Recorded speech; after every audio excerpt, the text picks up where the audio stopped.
the whole foundation of human behavior is human perception.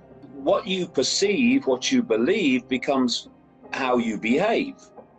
So what we call human society is actually just collective perception made manifest as behavior. So the stadium in which this whole human control is played out is human perception. They've got to get that. That's why we've got all this mass censorship now, because where does perception come from? It comes from your information you receive. You form your perceptions from the information you have. This may be a personal experience, it may be school, it may be a Facebook post, whatever. So the idea now, this is where all this censorship's coming from, is to control the information which forms the perception which dictates the behavior. That's the process that's going on. And so what we have now is a school system that is not there to educate, it's not there to inform, it's there to program perception. And that's why you have such pushback against any children that won't accept the program.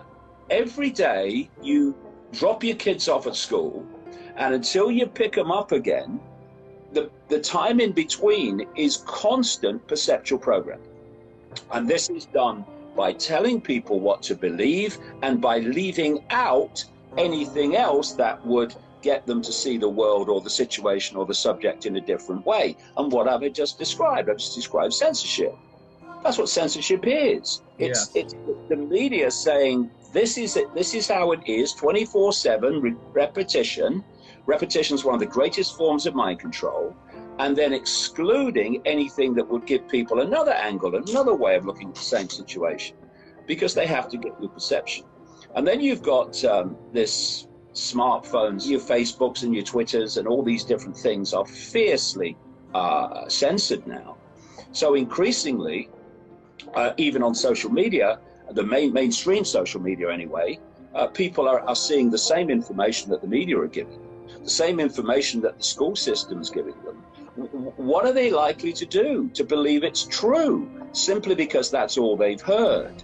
And this is why the alternative media is so important, and why encouraging our kids to think for themselves, to critically think, and not to believe that just because it comes from authority, it must be true, is so important. Because if you look back through history, one thing you know beyond anything in every culture and every era is that those in authority lie to you. They lie to you constantly, massively, totally. Those in authority, not least politicians, lie to you.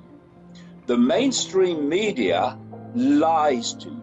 Okay, once those parameters and understandings are in place, now you know that whatever the authorities say to you, whatever the media says to you, is almost certainly a lie. So your first response is not to believe it, but to look at other sources of information to see if actually it is a lie. They lie on a massive whopper level of lies. In fact, overwhelmingly, what authority tells you is an inversion of the truth.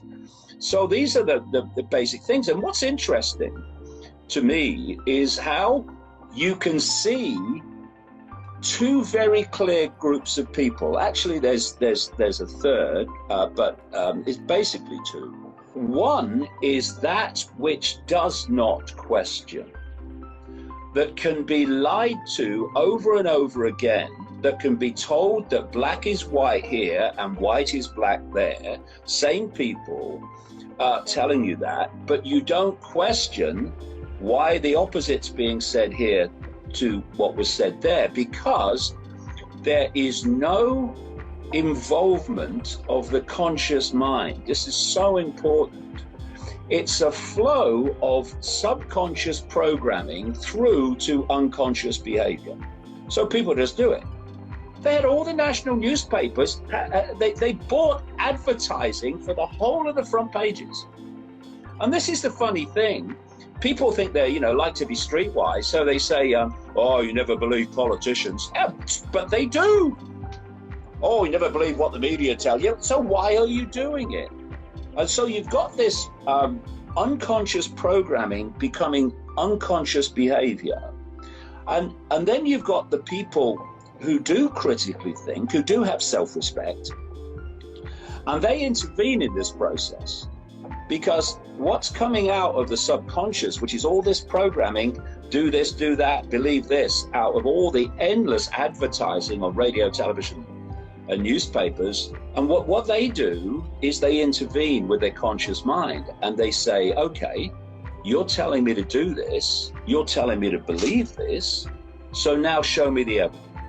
Show me the evidence, show me the evidence. And if you convince me through the evidence that what you're telling me to do is valid and a good thing for me to do, then I'll do it. But until you reach the point where your evidence, not your mantra, not your propaganda, not your repetition of the same nonsense, when your evidence shows me that it's the right thing to do, then I'll do it. But until then, I ain't doing it.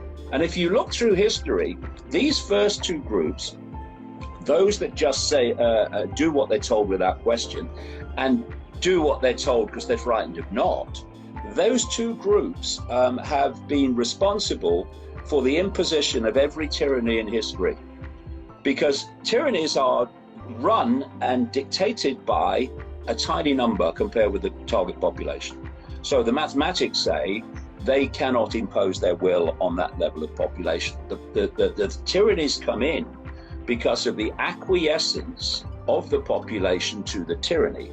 And this other group that questions and has the self-respect to say, no, I'm not doing it. No, they are the group, they are the mentality that have ended every tyranny, the only people that can turn this around. And of course, they are the very people who are being targeted by the propaganda because the system knows they're the only people that can bring an end to this.